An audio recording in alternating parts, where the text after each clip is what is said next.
हॉटेलसारखी चमचमीत सिमला मिरचीची भाजी तुम्हाला बनवायची असेल तर चला तुम्हाला झटपट रेसिपी दाखवते। तर इथे गॅसवर मी कढई तापत ठेवली आहे, त्यामध्ये तेल टाकते। तेल छान तापलं की त्यामध्ये जिरं आणि मोहरी टाकते। जिरं आणि मोहरी तेलावर छान तडतडली की त्यामध्ये बारीक चिरलेला कांदा टाकते आणि सोबतच आलं आणि लसणाची पेस्ट सुद्धा टाकते। त्यानंतर त्यामध्ये टोमॅटोची प्युरी टाकते। टोमॅटोची प्युरी छान शिजली की त्यामध्ये हळद, तिखट, गरम मसाला, चवीनुसार मीठ आणि एक बारीक चिरलेली मिरची टाकते। त्यानंतर मसाल्याला छान तेल सुटेपर्यंत व्यवस्थित शिजवून घेते।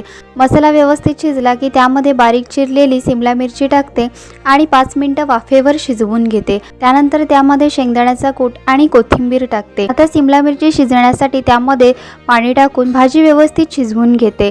भाजीला छान उकळी आली की तयार आहे आपली चमचमीत सिमला मिरचीची भाजी। नक्की ट्राय करून पहा। व्हिडिओ आवडला तर लाईक करा, कमेंट करा आणि चॅनलला सबस्क्राईब करायला विसरू नका। धन्यवाद।